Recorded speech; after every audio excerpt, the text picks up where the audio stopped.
Miexi ġmielu x-xogħol fil-grawnd tal-atletika tal-Marsa biex fi ftit tax-xhur oħra jibda jilqa' kompetizzjonijiet internazzjonali u tal-livell.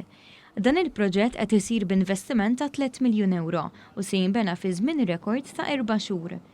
Il-Kap Eżekuttiv ta' SportMalta, Cutajar, spjega li l-ewwel kompetizzjoni internazzjonali li se tintlab f'dan il-kumpless hija tal-Special Olympics f'Mejju li ġej u segwi dik tal-Logħob tal-Pajjiżi ż-Żgħar f'Mejju tas-sena d-dieħla.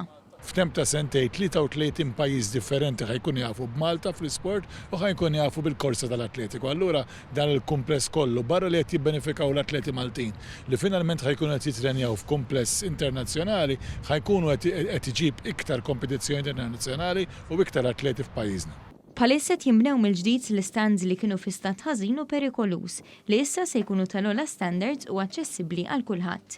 Bħala parti minn dan il-proġett jimbnew ukoll faċilitajiet fuq ġewwa u msaqfa biex ma jxekklux it-taħriġ meta jaħkem il-maltemp. Il-perit BONELLO spjega li dan il-kumpless diġà attira timijiet barranin ta' pajjiżi bi staġuni ferm qar minn tagħna. Il-barranin għandhom tendenza li jibżaw jiġu għaliex jibżaw li jinsertawlhom xi ġranet li ma jkunux tajbin.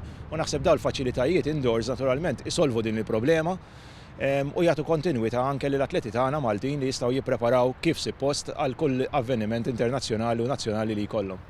Il-Ministru għall-Isport Clifton Grima qal li dan il-proġett jikkumplimenta żewġ faċilitajiet oħra li se jsiru fil-Marsa. Il-Marsa għandha dak kollu neċessarju sabiex tkun tista' tiġi meqjusa bħala villaġġ sportiv u allura din naraw proprju l-investiment hawnhekk li jikkomplimenta numru ta' faċilitajiet oħra li din isiru permezz ta' investiment min-naħa tal-Gvern u anke investiment min-naħa tal-privat fost daw wieħed isemmi il-trakka ta' żwiemel li tinsab ftit metri l-bogħod minn hawnhekk kif ukoll faċilitajiet oħra fosthom tal-ġinnastika, fosthom tal-weightlifting, fosthom anke l-rugby u dan kollu ħajkollu proprju tikkumplementa l-viżjoni tagħna li hija waħda ta' eċċellenza s-settur sportiv.